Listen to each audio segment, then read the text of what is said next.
Welcome to this week's edition of World Crisis Radio. It's Friday, June 20th, 2014. Webster Tarpley reporting from Washington, D.C. here in the early afternoon. And we have two parallel world crises going on. We have the Ukrainian crisis, where heavy fighting continues to occur. Maybe the Ukrainian fascist regime claims they've killed 300 resistance fighters, anti-fascists in southeastern Ukraine. Their gas has been cut off. Their bluff has been called. And we want to talk about Ukraine and put that in the context of the Russian seminar held at the Senate and the National Press Club this past Monday and Tuesday. And if you read the Daily Beast, you know that I was there, because they took that occasion to slander me, of course. But that won't disturb us. And at the same time, we've got this question of ISIS, the terrorist rebels, the lunatic killers on the march in the Middle East. But of course, the question is, who are they? What are they? But I would prefer to approach both of these from what I think is central and behind them both. In other words, an attempted putsch in the United States, an attempted coup d'etat, a cold coup, a creeping coup, if you like, and the top creep, as usual, General David Petraeus, the man on horseback, the personification of Bonapartism and dictatorship in this country in our time. And this network, the neocon network, which has now arrayed itself around Petraeus, attached itself to him, is exercising its shrill and strident warmonger tones to the maximum. Now, remember, this is not that new. I think in retrospect, we can say that the Benghazi events of September 11th, 2012, were, to be sure, an attempt by the neocons, the Kagan clan, the Boltons, the Josephs, the Dan Seniors, and so forth, the Max Boots, to try to project Romney into the White House, where he could then be appealed to based on the White Horse prophecy of the Mormons. And this could then have led to early confrontation with Russia. Make no mistake, if Romney had been elected, you'd be in war right now, up to your eyeballs. War in Syria, war in Ukraine, war with Iran, nothing but war, rivers of blood. That's what the Romney neocon combine was offering. And of course, so many, blinded by their hatred of Obama, decided to go down that road. What a shame! What a bankrupt response that was. But the other side of Benghazi, as we now see, is that the warmongers were beside themselves because they wanted to stay in Iraq, and Obama had essentially wrapped up the Iraq war between 2011 and 2012. Practically nothing was left, and that was what the warmongers didn't like. Doesn't matter that the actual withdrawal from Iraq was signed by Mad Dog Bush the Younger. They choose to ignore these things, right? It's typical hysterical reactionaries and neo-fascists. They make up their own reality, right? The world is will and imagination, not reality. But you get the idea. So certainly there was an extra oomph added to the Benghazi provocation, that October surprise that took place in September, under the responsibility of General David Petraeus for the CIA paramilitaries who never intervened, never lifted a finger. And they were at the annex, 30 or 40 of them, more than enough to brush aside these killers. And then on the other side, General Carter Ham of U.S. African Command, U.S. AFRICOM, who had the jets in Sigonella, Sicily, an hour or two away, could have done a whole bombing job strafing brushed them aside in that way. So those two, and of course Bolton, the link between the Islamophobia network and the Romney campaign, and the Islamophobia network had produced that film, right? The anti-Islamic provocation film. And don't tell us that that had no effect. There were riots in 30 countries.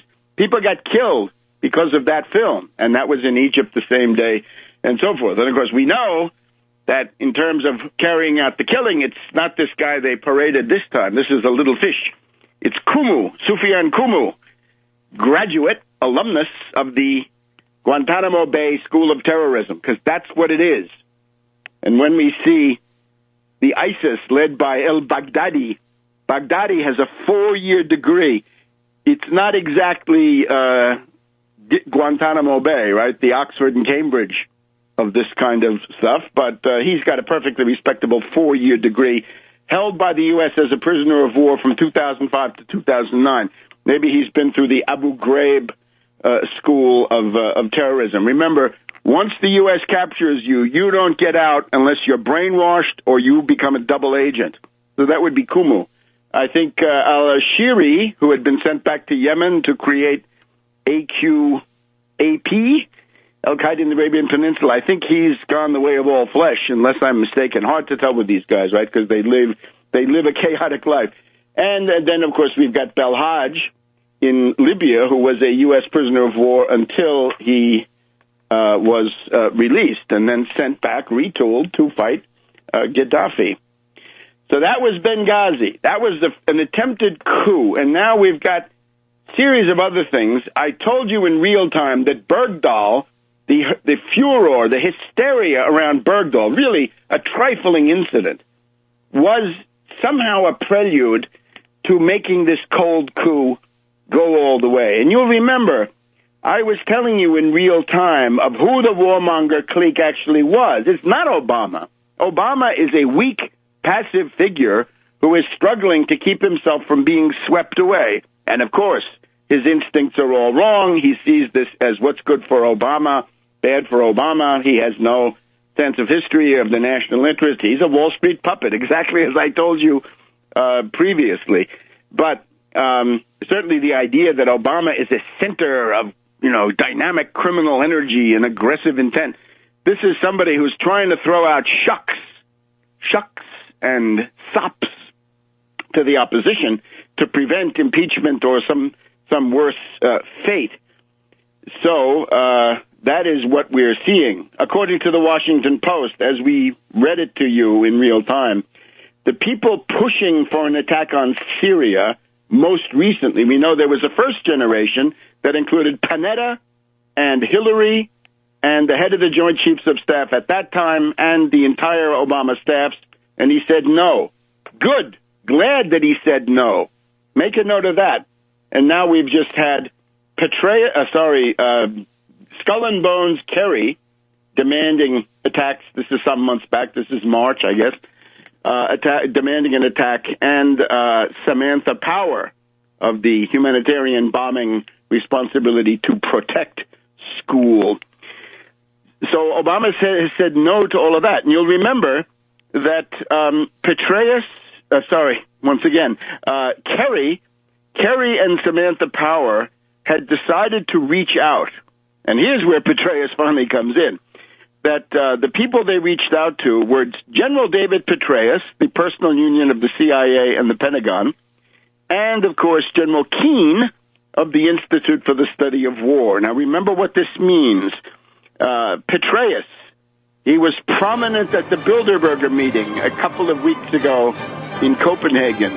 Charlie Skelton has a nice picture of Petraeus contemplating the world through a window at the Bilderberger meeting. And his network, and we'll go through the network, and that's what's pushing war right now. The neocon revival is a Petraeus revival. He's the leader of the faction. So get that into your head. Back in a minute. Crisis Radio, Webster Tarpley in Washington, D.C. There's a good chance that if you're listening to this on Saturday, the 21st of June, check the schedule of Coast to Coast AM for the Saturday night into Sunday morning broadcast there, and I believe there's a pretty good chance that I'll be on there in the first hour talking on about some of these things to do with Iraq. So Coast to Coast AM in the night between the 21st and 22nd of June. That means the shortest night of the year, right? Because it's now the solstice.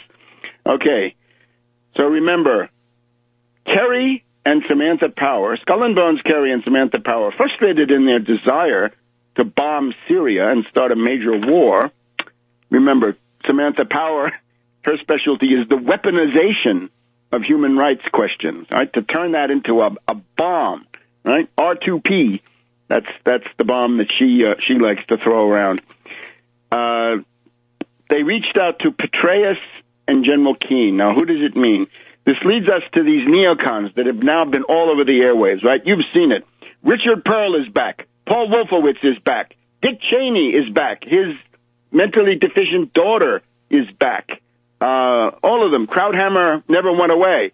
And on and on. And above all, we now see Kim Kagan, who is obviously, she's got some deep personality problems. But that woman, that extreme neurotic woman, to put it mildly, was one of the architects of the surge. And we remember the Washington Post, Chandra Sekhar, I guess it was, revealed that at a certain point, Petraeus and McChrystal had invited Kimberly Kagan, who heads up the Institute for the Study of War, and her husband, Frederick Kagan, the guy that I called Field Marshal Kagan.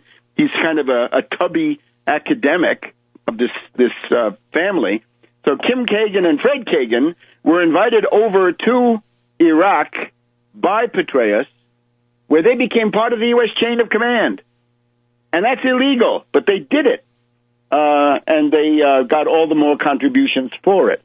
Now, once we've said the Kagans, right, we've also got to think of Petraeus accepting an award. He said, some people think I'm a puppet, and the people who run me are the doctors Kagan, the doctors Kagan. And remember, of course, that the brother of Field Marshal Fred Kagan is Robert Kagan at the Brookings Institution. He was top foreign policy advisor to Romney. And this is, of course, the Robert Kagan who's married to the charming Victoria Nuland, whose vulgarity and barbarity have they've disgusted the entire world. And, of course, Fred Kagan is at the American Enterprise Institute. Kimberly Kagan runs the Institute for the Study of War. She was on C-SPAN in the past week with her neurotic tics well on display. Right? She doesn't know where to look. She looks all over the place. She's got a bad conscience. And a lot of the callers on C-SPAN were saying, how dare you come out from under your rock, you neocons. You are the most hated faction in modern American history after what you did, and now you come forward. How dare you? She said, the Institute for the Study of War does not advocate war. We don't advocate war. We just want our policymakers to have the best possible information. Well, I'm sorry, you do advocate war.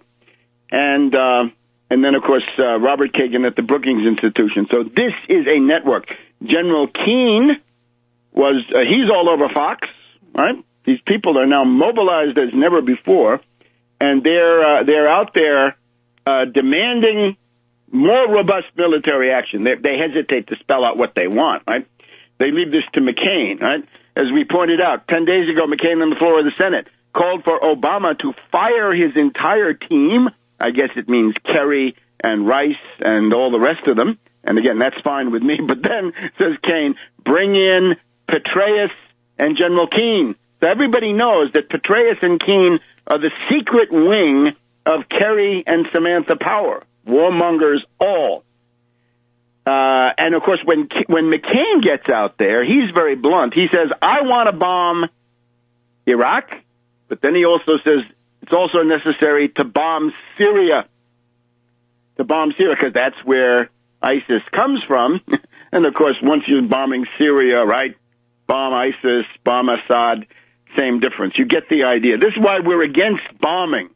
Bombing is not good in this situation because the rogue network is too strong and they can redirect the bombing. No bombing of Iraq, because that can easily turn into the bombing of Syria and the bombing of the positive factions in Syria, which we reject, and, even worse in some ways, the bombing of Iran. So this we do not want. But the point is, this is the warmonger coalition, and they're everywhere, right? This is what, for example, here we have Politico, Thursday, the 19th of June. Crisis in Iraq prompts resurgence of GOP hawks. The other day, I guess it was Thursday morning, we had McCain, Lindsey Graham, this Rubio. Rubio wants boots on the ground, as far as I can see, or he wants the door kept open to boots on the ground. Same thing of Senator Cornyn. And according to Lindsey Graham, he says, world events have proven McCain, Senator Ayat, Rubio, and other people who have been hawkish, we were right, says Mad Dog Lindsey Graham, who's now gotten through his primary, so he figures he can shoot his mouth off all he wants. So you get the idea, right? They're everywhere. And you know, it's outrageous. And there is blowback, right? There are people who are saying, we never want to see you again as long as we live. But now let's look at a somewhat more sophisticated level. Here we have the Washington Post, Thursday, June 19th. Headline, U.S. sees risk in Iraq airstrikes. And then one of the two stories, Veterans Debate, Did Leaders Fail or Did Iraqis? By Greg Jaffe and Kevin Maurer.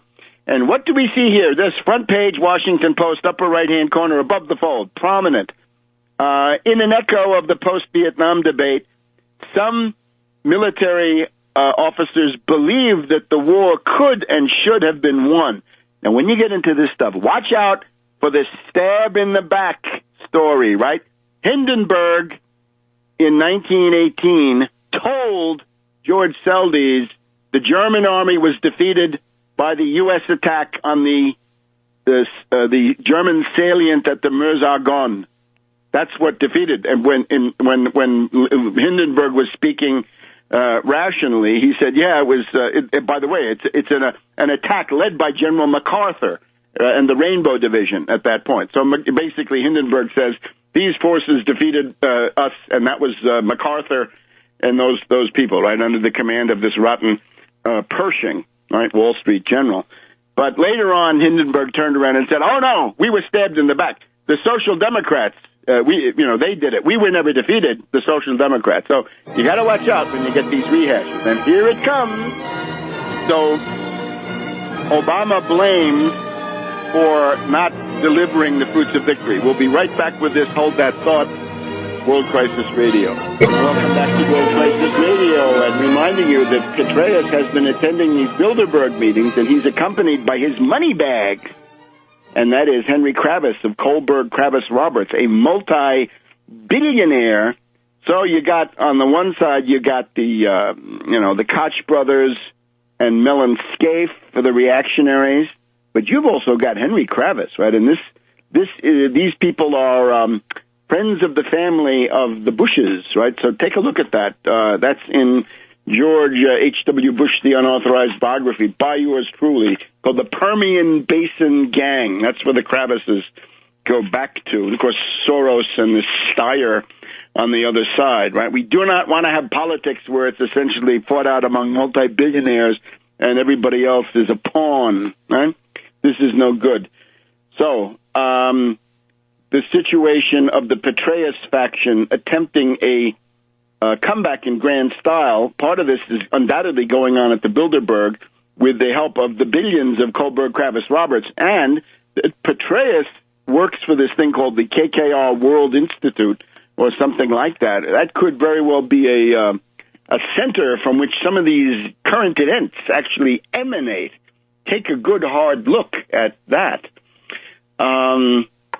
Now, what I wanted to point to, though, is that the Petraeus networks are super mobilized.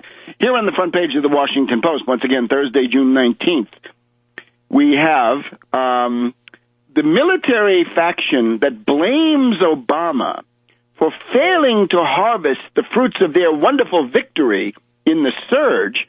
And, of course, the surge is Petraeus, Fred Kagan, Field Marshal Kagan, Kim Kagan. We've got pictures of them walking through the souks way back then, right? And this was against the will of the American people. 2006 election, get out, wind it down, no more losses. No, said Bush, got to have a surge.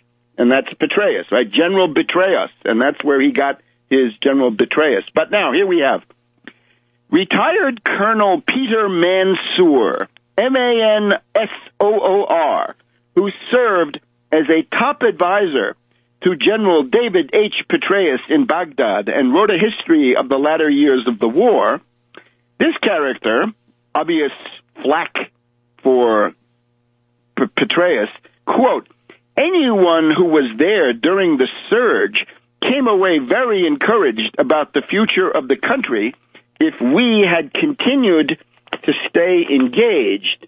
Now, this is baloney of the most vulgar species, but you get the idea. It's the stab-in-the-back legend in fieri, right? It's being created. It's an inchoate version of the legend. And you go over this, how the article says, the chaos in Iraq, this debate could shape the future of the U.S. military. Will they go big conventional divisions, or will they go drones and special forces and so forth? And we also get another resurgent neocon here, Elliot A. Cohen, historian, I guess, and he's was from Johns Hopkins, served as a senior State Department official during the final years of Mad Dog Bush the Younger. And Cohen is among those who believe that Iraq was on a, quote, fragile trajectory towards success before the U.S. withdrawal. In recent days, this is Cohen now, this is interesting. In recent days, Cohen has detected, quote, real anger at the Obama administration, close quote, among senior members of the military for not pressing the Iraqis harder to accept a long-term U.S. presence. Now, you'll remember what it is. They wanted a status of forces agreement that would give the U.S. Forces immunity, that they wouldn't be tried in Iraqi courts. The fairly standard. Maliki said no, and at that point, Mad Dog Bush said in that case, we're leaving. But now they want to blame this on Obama. It's amazing, right? It's the same logic that would make you think that Lois Lerner is somehow the embodiment of the evil demiurge in the modern world. And then Cohen, however, has to add that the U.S. Army is doing a much worse job of taking a hard look at itself than it did after Vietnam. Anyway, the key point here is the anger. The anger. Now, I would say to those officers, you don't like civilian leadership, you should resign and state your reasons. As Napoleon says, if you don't agree with the strategy, you resign and then you state your reasons rather than agree to the downfall of your army. And that's what these bums in uniform want to do. But you get the idea. This is why so many generals and admirals had to be fired, including starting with Petraeus himself. And, of course, we've got to remember Michael Hastings, right, who was delving into this world, right, the world, and the book that he'd written about McChrystal, right, the commanders, stressing this sleazy anti-civilian control mentality, right, making fun of Biden and Obama. Okay, but you got to watch out with that stuff because a military coup is bad news. So this is the problem we face. Now let's look at ISIS specifically. It's a highly artificial entity.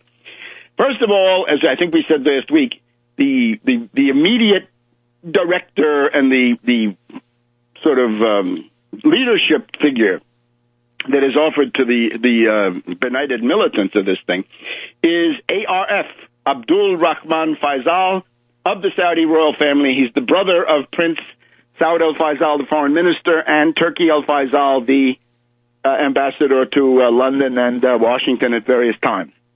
So ARF, Abdul Rahman Faisal, that's the boss.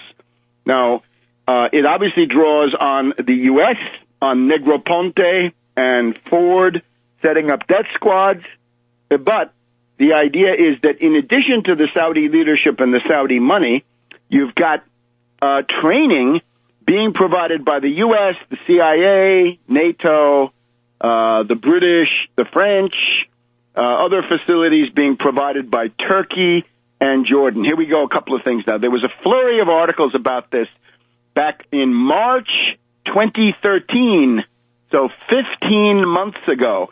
Here we go with Spiegel. This is the German news magazine. Now, rather than try to quote in German, I got the translation here from Reuters, so this is all mainstream. Dateline, Berlin, Americans are training Syria rebels in Jordan, says Der Spiegel. Americans are training Syrian anti-government fighters in Jordan, the German weekly Der Spiegel said on Sunday, quoting participants and organizers. Some 200 men have already received training over the past 3 months, and there are plans to train another 1,200 of the Free Syrian Army. The Free Syrian Army, as far as I can see, has ceased to exist. Some of those guys have fled to Sweden. They've gone back to the hotels where they came from, those lounge lizards. Jordanian intelligence services are involved in the program, which aims to build around a dozen units totaling some 10,000 fighters to the exclusion of radical Islamists, Spiegel reported. Well, that part, they were fibbing. They lied about that. But the 10,000 is pretty much what we're seeing. So the Jordanian intelligence services want to prevent the Salafists, the crazies, from crossing into Jordan, from Jordan into Syria or back, and then returning to stir up trouble in Jordan itself. So you get the idea, right? And then they have various self-serving smokescreen stuff from the U.S. side. Here's another one. It's amply confirmed. West training Syrian rebels in Jordan. This is The Guardian, around the same time, 8th of March, 2013, Julian Borger and Nick Hopkins.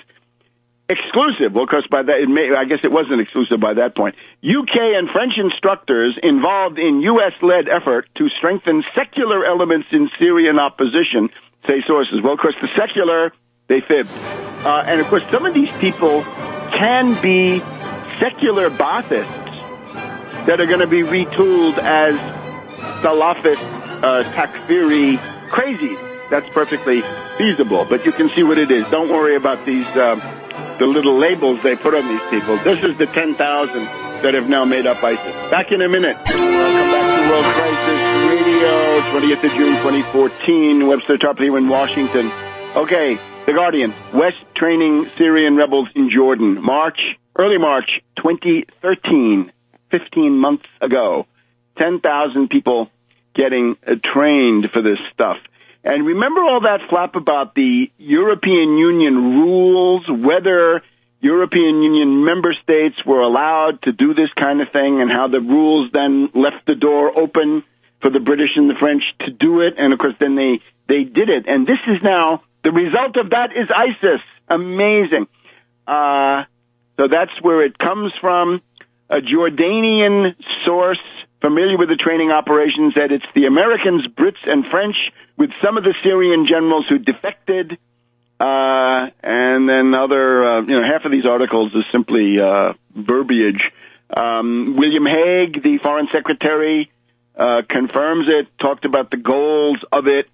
There's a planning cell. This is interesting. Planning cell at the King Abdullah II, Jordan, Special Operations Training Center north of the capital, Amman. That may be the center of this thing. So you get the idea. And the British were putting in £40 million, $60 million, and on and on. So, and we've also got then, I refer you for the details on these things. You got to subscribe to my Twitter feed because it's all up there. It's all up there. And we even have the way in which it's paid for. And this is not just Réseau Voltaire, authoritative though they are. This is now mainstream media. Let's quote you in on just in terms of the money specifically. There was an attempt in the past week to say the money comes from Indonesia. Well, some may, but I think we're going to have to deal with the fact that it's the Saudis. And this is an article here from the Daily Beast, right? They stopped slandering me for a minute to come up with this. America's allies are funding ISIS by Josh Rogan, and this is not only the Daily Beast, but the Yahoo News has taken this up, and they want you to know here that the extremist group that is threatening the existence of the Iraqi state, ISIS, was built and grown for years with the help of elite donors from supposed allies of the United States in the Persian Gulf region. So it comes from, let's quote exactly from this article, it's obviously going to be the Saudis. An ironic twist, says one of them, but coming from the Arab Gulf states, Kuwait, Qatar, Qatar, Saudi Arabia. So it's all there. Paid for by the Saudis, Qatar and Saudi Arabia, trained by the U.S., British, French, with the help of Jordan, with the help of Turkey. This is a complete fraud. All right, now why? First thing is to save the Syrian rebels, right? Syrian rebels on their last legs, Aleppo purged of killers, Homs liberated a year after Qusair, and at the same time, successful elections at a pretty good level of formalism as far as elections go, organized by Assad and the Syrian Ba'ath Party. So at that point, the rebels were essentially a dead duck. The desire, of course, is also to weaken Iran, prevent Iran from having that air corridor over northern Iraq to send things into Syria, communications of the Revolutionary Guard forces that are there to attack Hezbollah and their supply line, which leads back to Iran. And they want to oust Maliki. Oh, my God, Maliki has been demonized 6 ways to Sunday.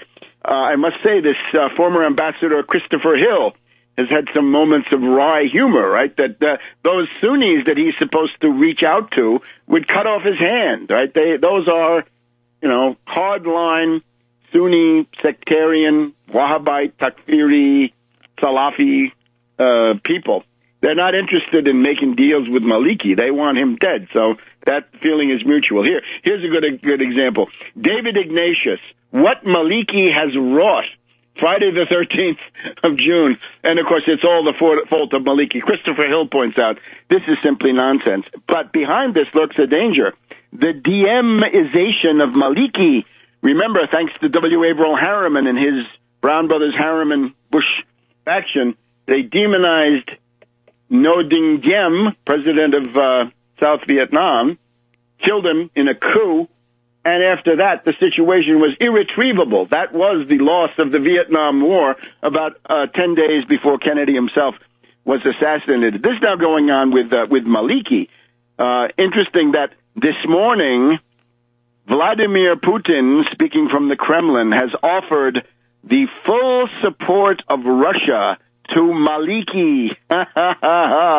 Then he doesn't have conditions, right? Obama says, we're going to help you. We'll send you some advisors. And, of course, the 300 advisors there will be organizing a coup against Maliki and doing precious little against the killers of ISIS.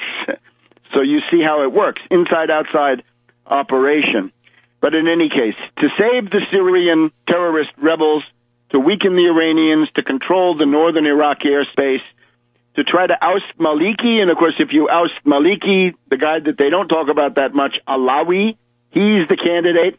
Some say Chalabi is the U.S. candidate, right? One of those curveball characters.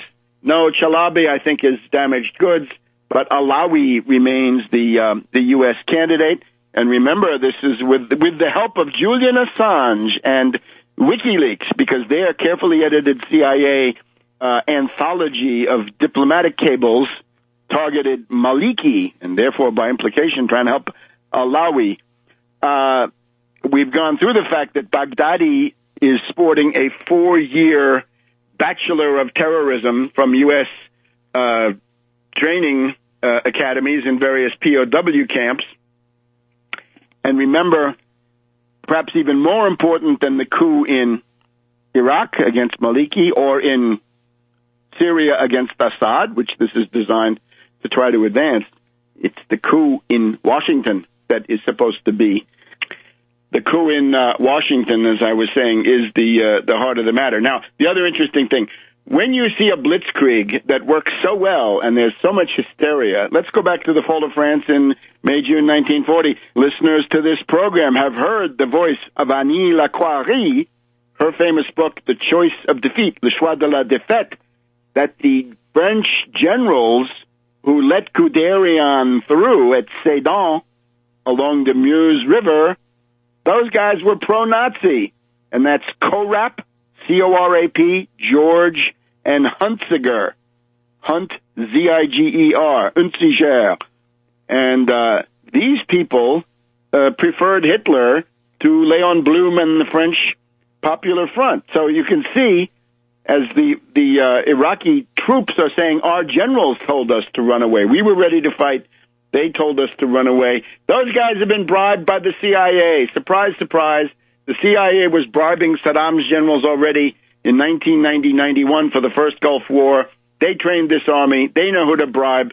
This whole thing, in that sense, is a dog and pony show. But as the comparison to May, June 1940 and the fall of France goes, even a dog and pony show can lead to historical tragedies on a huge level, right? The fall of the French Third Republic and the erection of the Vichy fascist regime as a result. And in those days, remember, it was the cagoule at the lower level, right, like the P2 Lodge, and at the upper level, the synarchy.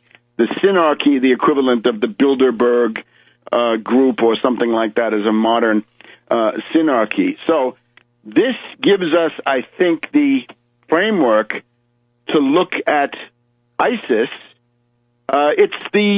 It's the right wing. If you're looking at it from Saudi Arabia, the left wing is the Islamic Front and Nusra and others attacking in Syria, or by now trying to defend in Syria, trying to hang on in Syria. And the right wing is where you've decided to escalate this war and expand the war. They've chosen a wider war.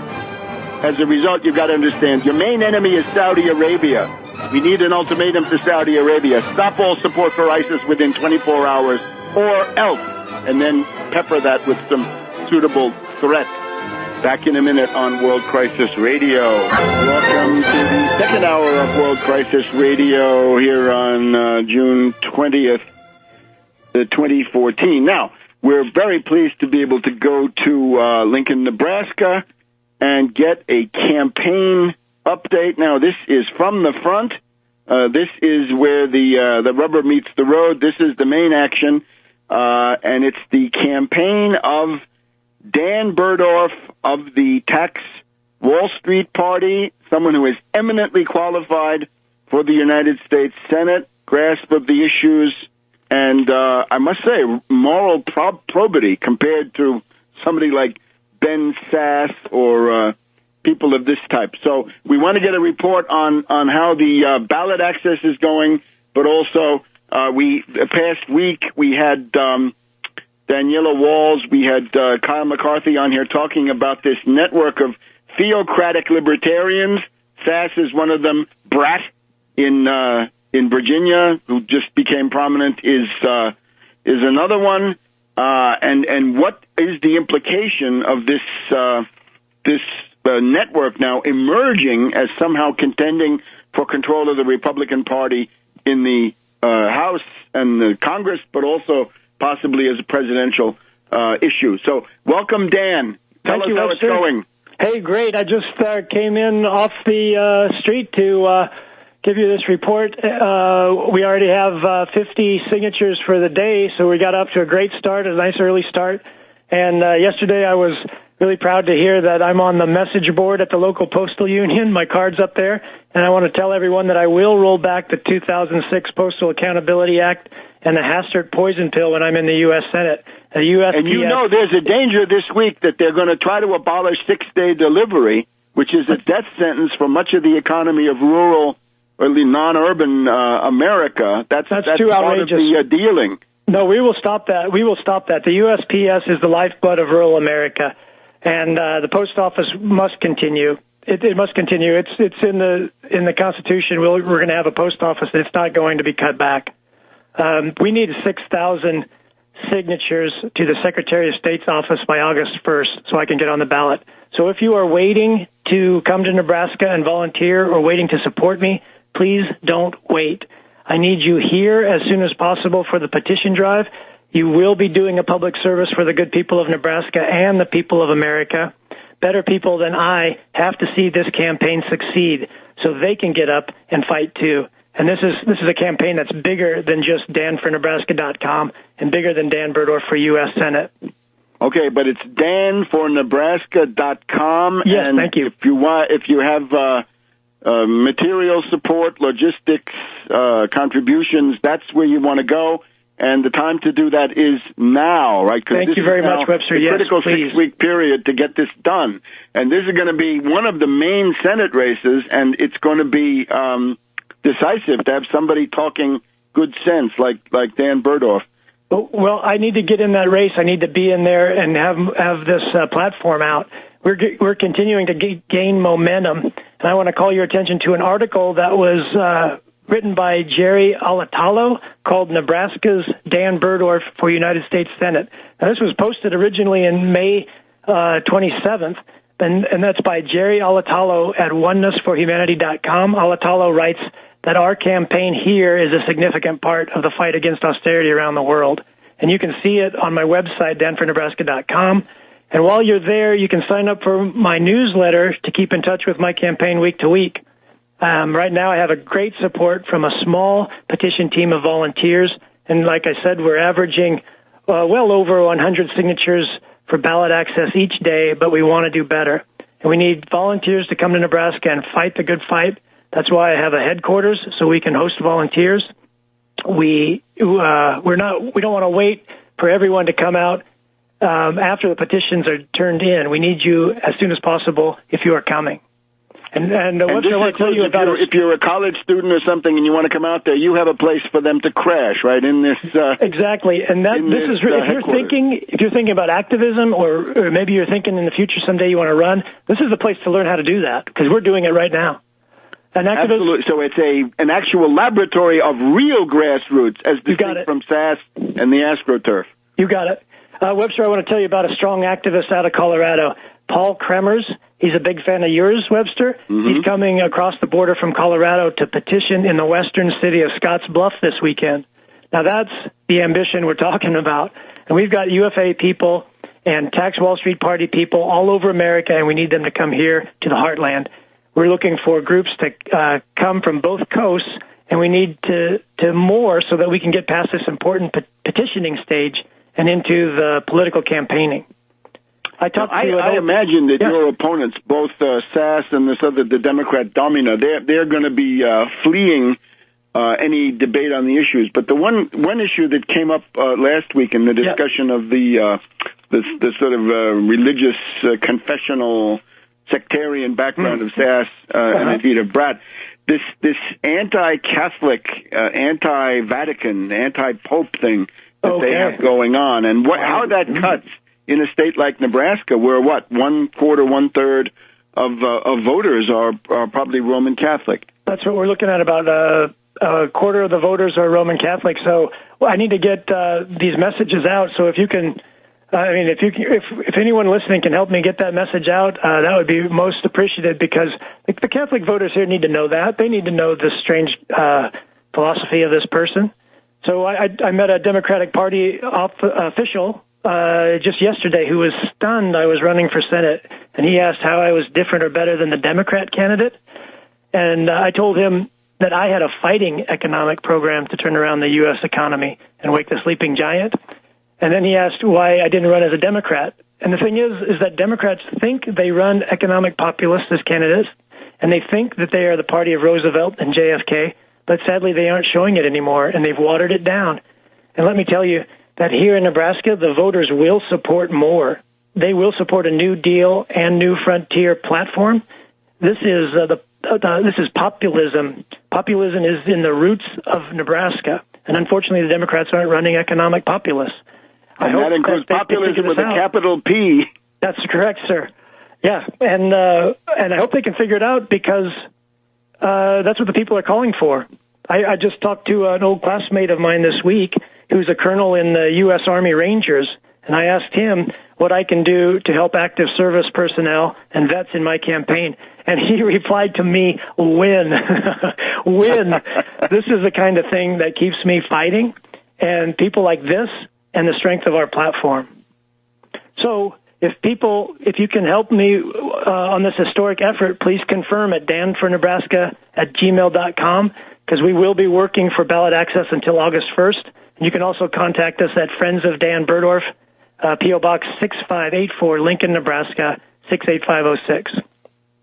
Okay, so that's an open invitation. Let me just ask you, the thing that occurs to me, I'm always curious, What's the weather like there today? Well, we just broke our heat wave, Webster, so now we had a low of 65 tonight. It's going to get up to in mid-80s today.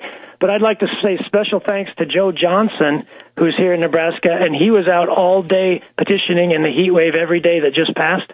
And Joe Johnson is out whenever he has time off from work. He works here right in Lincoln. He's a very good campaigner and always surprises me with who he can get to sign the petition. And I had to laugh at some of the people he turns around. I mean, one gentleman, he didn't like the platform because he wanted to end the Fed. And Joe pointed out to him that it made more sense to mobilize the Federal Reserve to rebuild our infrastructure. So this gentleman signed the petition and was very happy to learn about the idea of using the Federal Reserve as a national bank. That's also, great. I want to give a shout out to Brian Walsh, who is also out every week on his own getting signatures, and he's helping us chip away at the 6,000 signatures we need. All right. So the word is forget Florida, forget Miami Beach, forget all these places. We have lots of fun here, Webster. Next week is going to be the last show for Jazz in June in my hometown of Lincoln. Oh, and I wanted to thank, Webster, we just have a lot of fun. There's going to be Jazz in June in Lincoln, and we hope you can make it. There's also the College World Series that's going on right now. We need a team down there, so please come. Webster, thanks for having me on your show. I really appreciate it. Dan for Nebraska. Come back next week. We want to report every week. I'd love to. Till we go over the top and then beyond, all the way to November. See you soon. And we'll be back in just a minute. Welcome back to World Crisis Radio. I would also call your attention to the Randy Credico campaign to get on the ballot in New York State. This is now governor against the Wall Street puppet Andrew Cuomo. Don't listen to anybody who says that Cuomo has now reformed because of his dirty deal with the Working Families Party. That is a group of trade union bureaucrats and other unreliable individuals. We have no confidence in them, but we would like to see Credico get on the ballot to create some problems for Cuomo and to increase public awareness of what Cuomo actually represents. And, of course, Credico has been, last year, the Democratic Party candidate for mayor of New York in the Democratic primary, and then all the way to November for the Tax Wall Street Party. So Tax Wall Street is where it's at, right? Forget Occupy, forget these failed anarchist-driven experiments. It's the Tax Wall Street Party. And what I pointed to about the postal union, this is the danger is that as part of various machinations in the Congress, they're going to try to attack six-day delivery once again, right? And this is all of this you can thank Hastert the Bastard and the Hastert the Bastard poison pill that for some reason the U.S. Postal Service has got to pay, instead of paying 1 year of future costs every year, as everybody else does, they got to pay 7. So the idea is that they have to put this in escrow.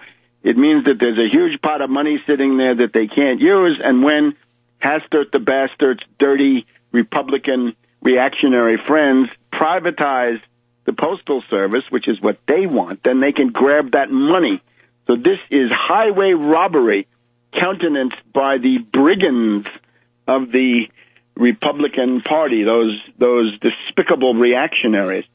Now, a few more things here about the Syrian, Iraq, Iran situation. You can see working here the axiom, the maxim that I've tried to set up.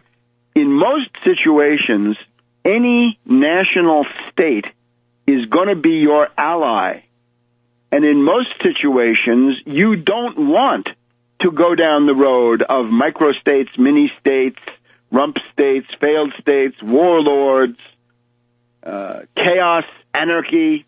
The Libyan road is what you do not want. I would urge people in Scotland, forget about this crack-brained experiment of Scottish independence. You won't be independent. You'll have the Queen. You will have the Bank of England. You will have the European Central Bank if you're lucky. And you'll have all sorts of troikas and other people, the European Commission, breathing down your neck. You won't have independence. You'll be a Bantustan. You'll be a kind of subdivision of the type that was carried out in South Africa, right? Local control, autogestion, always the same thing. Cut, subdivide, partition, weak, impotent, squabbling, and, extremely inconsequential little states.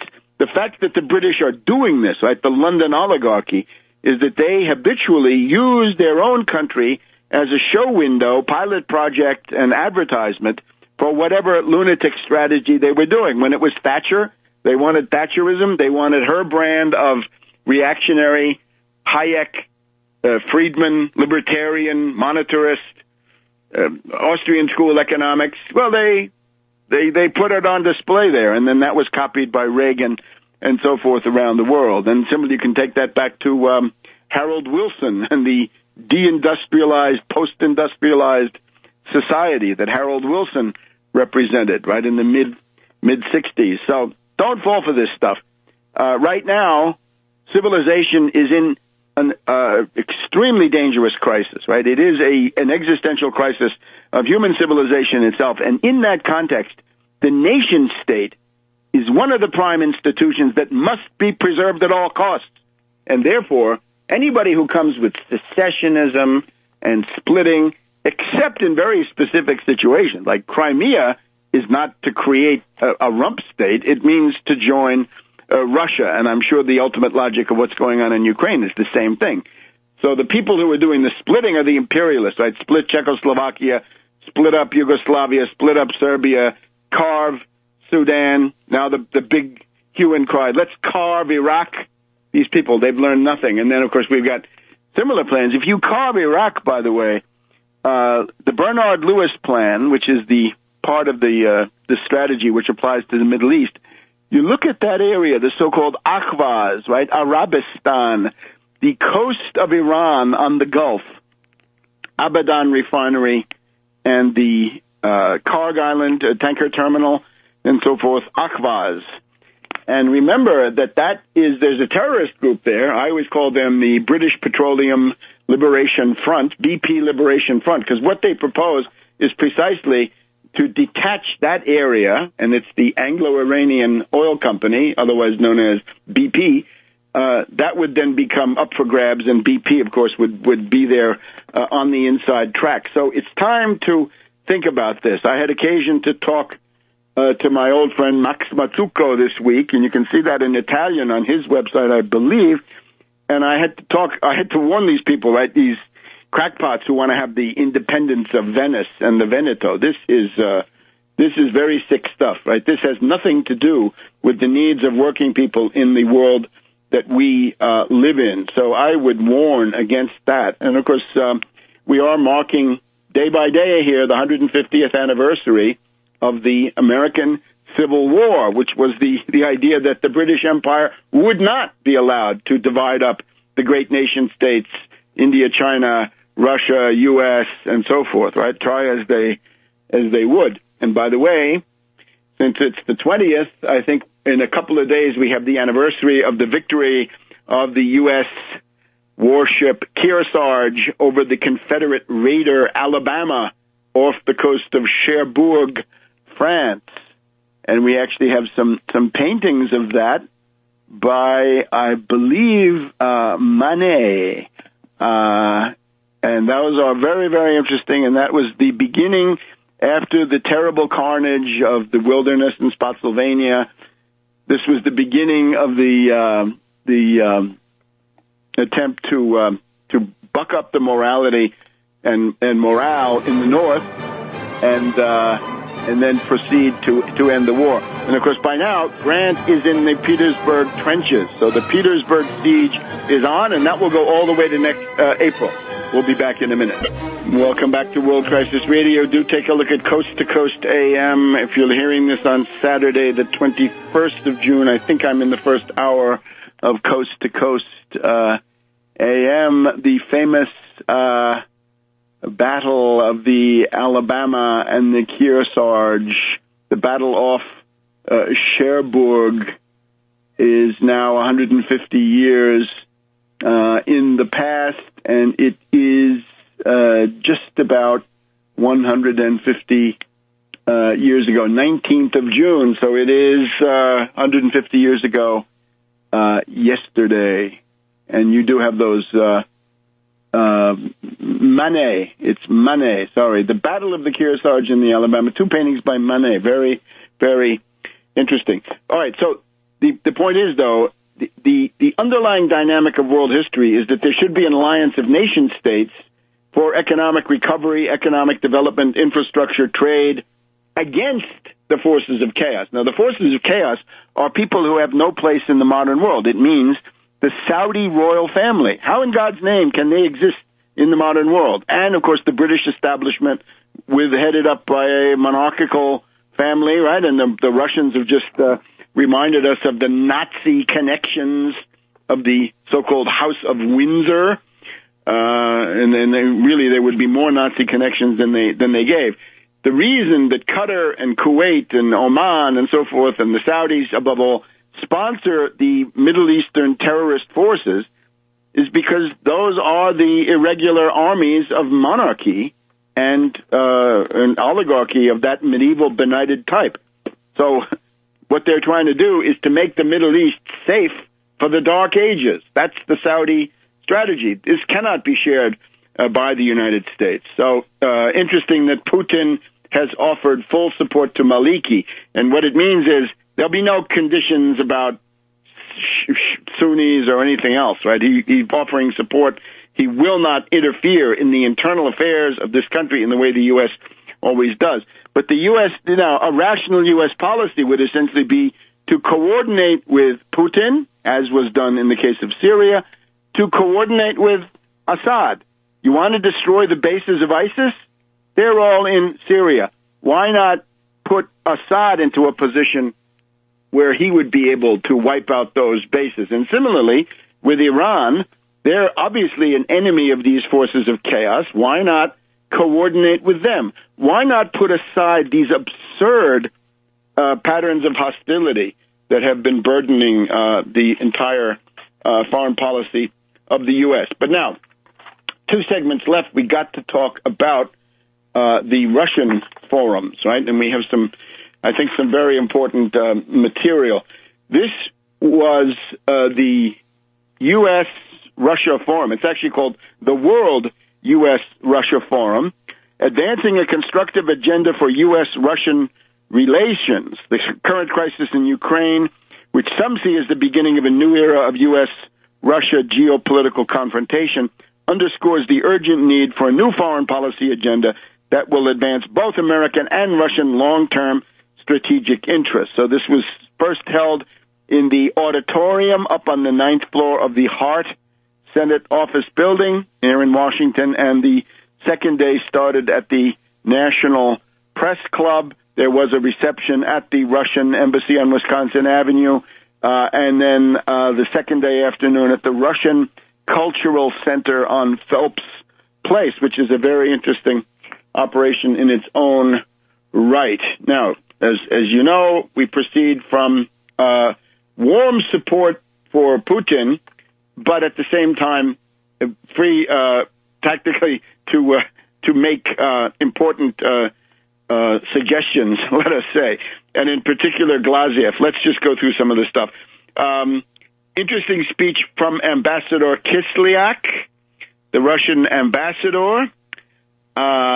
Let me just state that in the entire 2 days, the constant note from the Russian representatives is that the Ukrainian military operation, the so-called anti-terrorism operation must end.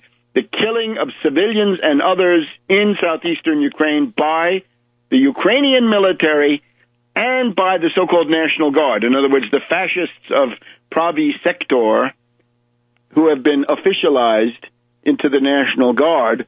This has got to end. This must end. And otherwise, hold on to your hat. Right? It's either end that or else. And it came from everybody on the Russian side. And I think this is legitimate. And we got to remember, right, the U.S. Arms Export Act says you can't contribute anything to governments that kill their own people. Well, the Kiev fascist clique certainly does that.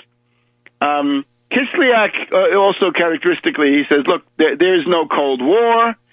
There is no ideological conflict between the United States and Russia. He says Russia is a normal market economy.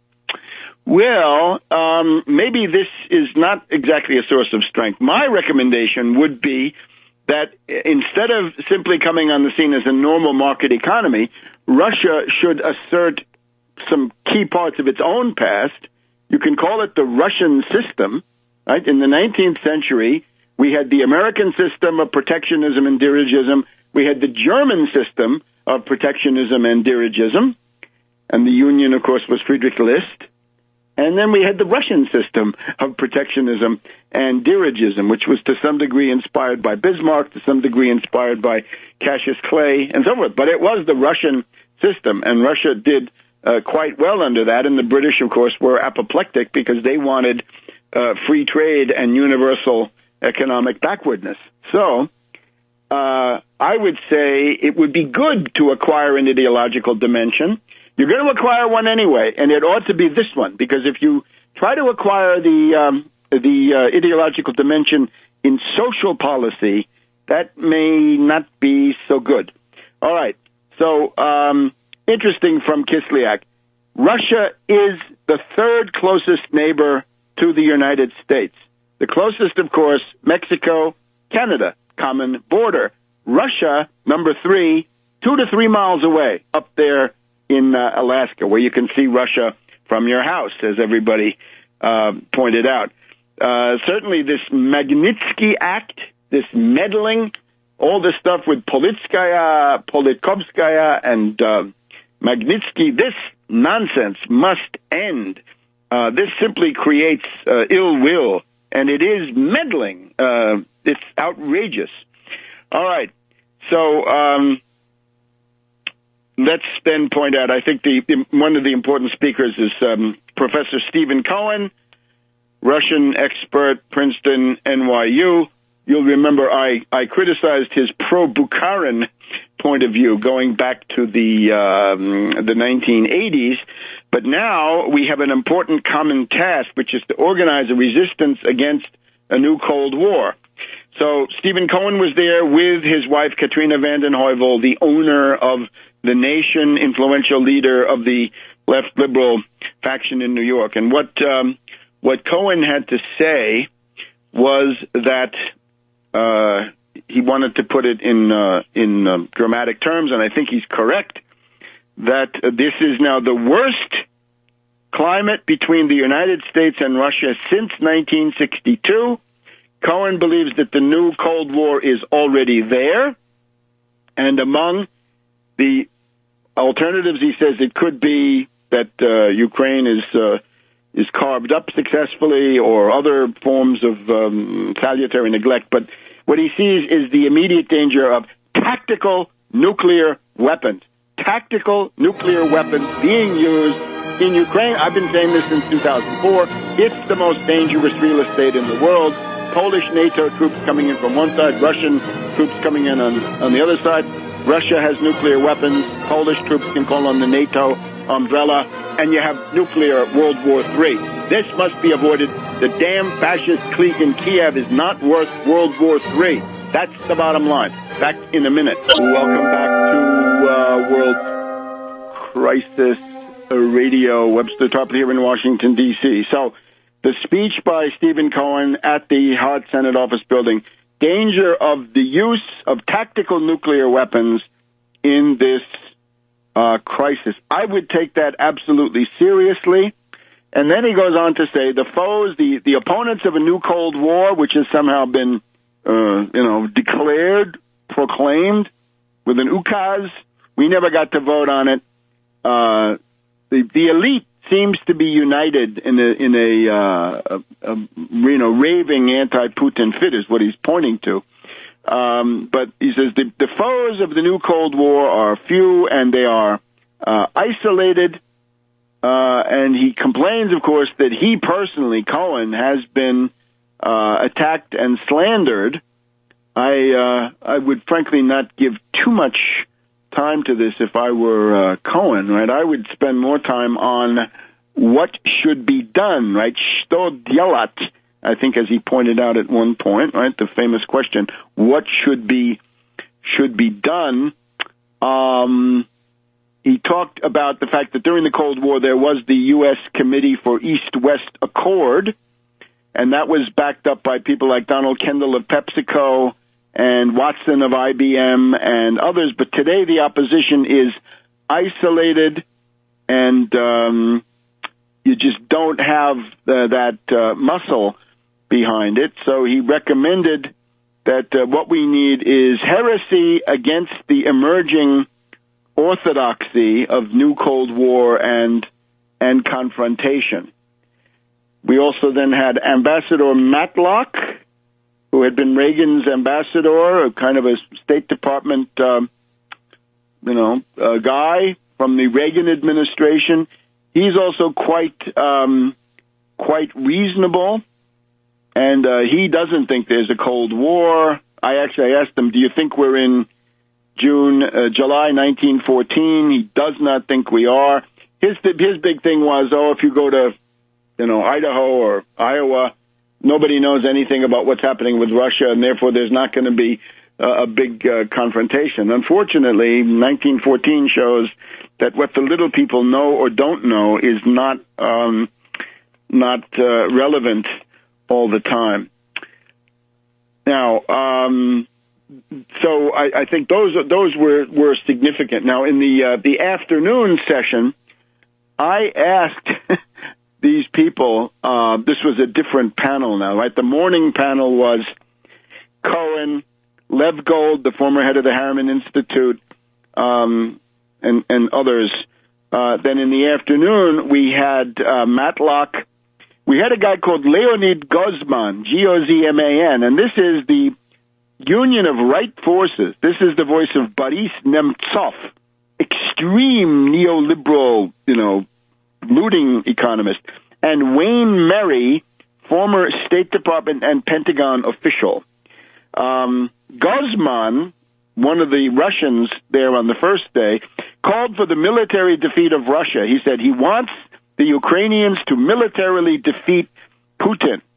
And he said he opposed the annexation of Crimea, but represents 1% of Russian opinion. But nevertheless, there he was, the Union of Right Forces, Soyuz Pravich Sil. That's Gozman and Mary. Now, what I wanted, of course, was to ask about Glaziev. What do you think about Glaziev proposing exchange controls, capital controls, taking over the central bank, using the central bank to issue long-term low-interest credit for trade, infrastructure, industry, agriculture, mining, scientific research, and so forth, if the West pulls away their financing? One of the things that came out of the discussion was you can get loans from Russian banks, but it's going to be 15 to 20% interest. If you want to get a decent rate, you've got to go to a Western bank operating in Russia, and there you don't know what's going to happen. So there's a lot of stagnation creeping in. Now, this obviously where the Glaziev proposals ought to occur. Let me then record what Gozman said. Gozman repeated, this is the Nemtsov guy, Glaziev is crazy, Glaziev is crazy, Glaziev is crazy. Wayne Merry said that he wishes ardently for the victory of the Kudrin neoliberal faction over Glaziev. So I was able to get a rise out of these guys, and what they showed was a venom against Glaziev was at least as much as their venom against Putin, which was, of course, considerable. So that was, I think, an important moment. Now, the second day at the National Press Club, this is also quite interesting. A teleconference, in other words, a closed-circuit television hookup between the National Press Club and Moscow. And here we had Sergei Mironov, the head of the political party, which is sometimes translated as Fair Russia, Just Russia. What it means is equitable Russia. Maybe we can call it that, because it doesn't mean just Russia and nobody else, and it doesn't mean fair in the sense of, pretty, but equitable. Okay, so Mironov was there. Sergei Stepashin, former prime minister of Russia. Lieutenant General Yevgeny Brzezinski, International Cooperation Department, Ministry of Defense, retired. Vladimir Lukin was the Russian ambassador here in Washington, D.C. in the early 90s. Fyodor Lukyanov, important writer, Russia in Global Affairs. So that was the panel. So there was a back and forth between Washington and Moscow on that. And one of the interesting things from Mironov was there are no important problems in the world that can be solved without the agreement of the United States and Russia. I think this is exactly right. And that would be the basis in a rational political environment for a condominium. That is, the United States and Russia agree to maintain stable conditions and put the brakes on and dissuade aggressive moves. In other words, tell the Israelis and the Palestinians, here's the solution, you take it. Tell China, Japan, these rocks will not blow up the world, so be informed. And on. And then Saudi Arabia, the two, Russia, Moscow and Washington, tell Saudi Arabia, stop supporting these killers, and so on down the line. And this is what you see. This is the inherent dynamic of the world against which these lunatics in the State Department and British Foreign Office are striving. So this was also a very interesting thing. And of course, there's indignation on the Russian side. What do you have to say, they wanted to know, about that attack on the Russian embassy there in Ukraine, with the foreign minister engaging in obscene invective against Putin and against Russia. Now, you can see what's going on, right? The Russians have cut off gas to Ukraine, although the gas continues to flow, presumably for Western Europe. But we know the Ukrainians, as incorrigible thieves, will siphon off the gas that they want. And at that point, the Western Europeans, if they're really the cretins they pretend to be, will then blame Russia for the fact that the gas is not arriving. This is what the State Department hopes. This is what Nuland fantasizes about. Then there was, on the second day of this conference on Tuesday, the blowing up of a key gas pipeline. Now, there was a redundancy in the system that allowed a workaround, but otherwise that would have cut off gas. Now, who had talked about that? Yarosh, the fascist madman of the right sector, had proposed that one key weapon for the Ukrainian heroes that he says he represents is to cut off the gas. This morning, Poroshenko is proposing a unilateral ceasefire, and NATO, Bach of War Rasmussen, says there's a new Russian military buildup along the border. Again, the common line of the Russian participants is there must be a halt to these military operations. And, of course, we have this awful James Kirchick, meet the anti-Semites, truthers, and Alaska Pal at D.C.'s pro-Putin soiree. And in the course of this, he gets around to me after Cohen and ahead of Ray McGovern. You get me. So we'll talk more about this, because there was some stuff at the level of Minnesota and Alaska who have tried to get around the lunatics in the State Department and assert an actual economic interest and a common interest with the Russians and how they fared. We'll go into that next week. So check, remember, Coast to Coast AM Saturday night, and above all, top to fight Gaddafi. So that was Benghazi. That was an attempted coup, and now we've got series of other things. I told you in real time that Bergdahl, the furor, the hysteria around Bergdahl, really a trifling incident, was somehow a prelude to making this cold coup go all the way. And you'll remember, I was telling you in real time of who the warmonger clique actually was. It's not Obama. Obama is a weak, passive figure who is struggling to keep himself from being swept away. And of course, his instincts are all wrong. He sees this as what's good for Obama, bad for Obama. He has no sense of history of the national interest. He's a Wall Street puppet, exactly as I told you previously. But certainly the idea that Obama is a center of, dynamic criminal energy and aggressive intent. This is somebody who's trying to throw out shucks and sops to the opposition to prevent impeachment or some worse fate. So that is what we're seeing. According to the Washington Post, as we read it to you in real time, the people pushing for an attack on Syria most recently, we know there was a first generation that included Panetta and Hillary and the head of the Joint Chiefs of Staff at that time and the entire Obama staffs, and he said no. Good. Glad that he said no. Make a note of that. And now we've just had Skull and Bones Kerry demanding attacks. This is some months back. This is March, I guess. Demanding an attack, and Samantha Power of the humanitarian bombing responsibility to protect school. So Obama has said no to all of that. And you'll remember that Kerry and Samantha Power had decided to reach out. And here's where Petraeus finally comes in.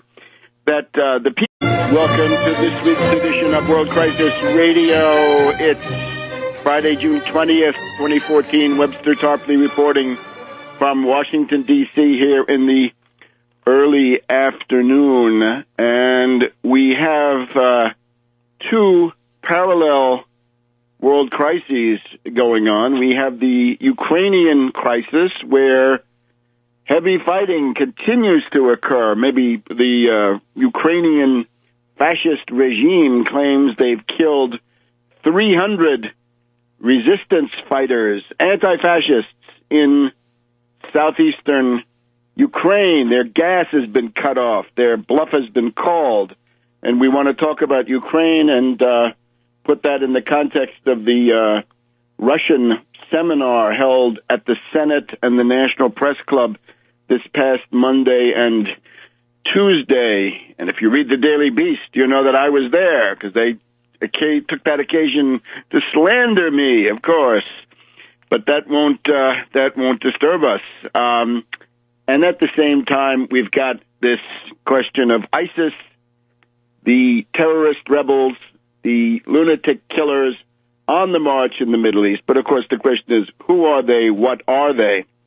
But I would prefer to approach both of these from what I think is central and behind them both. In other words, an attempted putsch in the United States, an attempted coup d'etat, a cold coup, a creeping coup, if you like, and the top creep, as usual, General David Petraeus, the man on horseback, the personification of Bonapartism and dictatorship in this country in our time. And this network, the neocon network, which has now arrayed itself around Petraeus, attached itself to him, is exercising its shrill and strident war under the responsibility of General David Petraeus for the CIA paramilitaries who never intervened, never lifted a finger. And they were at the annex, 30 or 40 of them, more than enough to brush aside these killers. And then on the other side, General Carter Ham of U.S. African Command, U.S. AFRICOM, who had the jets in Sigonella, Sicily, an hour or two away, could have done a whole bombing job, strafing, brushed them aside in that way. So those two, and of course Bolton, the link between the Islamophobia Network and the Romney campaign. And the Islamophobia Network had produced that film, right? The anti-Islamic provocation film. And don't tell us that that had no effect. There were riots in 30 countries. People got killed because of that film. And that was in Egypt the same day and so forth. And, of course, we know that in terms of carrying out the killing, it's not this guy they paraded this time. This is a little fish. It's Kumu, Sufyan Kumu, graduate, alumnus of the Guantanamo Bay School of Terrorism, because that's what it is. And when we see the ISIS led by al-Baghdadi, Baghdadi has a 4-year degree. It's not exactly Guantanamo Bay, right? The Oxford and Cambridge of this kind of stuff, but he's got a perfectly respectable 4-year degree held by the U.S. as a prisoner of war from 2005 to 2009. Maybe he's been through the Abu Ghraib school of terrorism. Remember, once the U.S. captures you, you don't get out unless you're brainwashed or you become a double agent. So that would be Kumu. I think al-Shiri, who had been sent back to Yemen to create AQAP, Al-Qaeda in the Arabian Peninsula, I think he's gone the way of all flesh, unless I'm mistaken. Hard to tell with these guys, right? Because they live a chaotic life. And then, of course, we've got Belhaj in Libya, who was a U.S. prisoner of war until he was released and then sent back, retooled, monger tones to the maximum. Now, remember, this is not that new. I think in retrospect, we can say that the Benghazi events of September 11th, 2012, were, to be sure, an attempt by the neocons, the Kagan clan, the Boltons, the Josephs, the Dan Seniors, and so forth, the Max Boots, to try to project Romney into the White House, where he could then be appealed to based on the White Horse prophecy of the Mormons, and this could then have led to early confrontation with Russia. Make no mistake, if Romney had been elected, you'd be in war right now, up to your eyeballs. War in Syria, war in Ukraine, war with Iran, nothing but war, rivers of blood. That's what the Romney neocon combine was offering. And, of course, so many, blinded by their hatred of Obama, decided to go down that road. What a shame! What a bankrupt response that was. But the other side of Benghazi, as we now see, is that the warmongers were beside themselves because they wanted to stay in Iraq, and Obama had essentially wrapped up the Iraq war between 2011 and 2012. Practically nothing was left. And that was what the warmongers didn't like. Doesn't matter that the actual withdrawal from Iraq was signed by Mad Dog Bush the Younger. They choose to ignore these things, right? It's typical hysterical reactionaries and neo-fascists. They make up their own reality, right? The world is will and imagination, not reality. But you get the idea. So certainly there was an extra oomph added to the Benghazi provocation, that October surprise that took place in September. People they reached out to were General David Petraeus, the personal union of the CIA and the Pentagon, and, of course, General Keane of the Institute for the Study of War. Now, remember what this means. Petraeus, he was prominent at the Bilderberger meeting a couple of weeks ago in Copenhagen. Charlie Skelton has a nice picture of Petraeus contemplating the world through a window at the Bilderberger meeting. And his network, and we'll go through the network, and that's what's pushing war right now.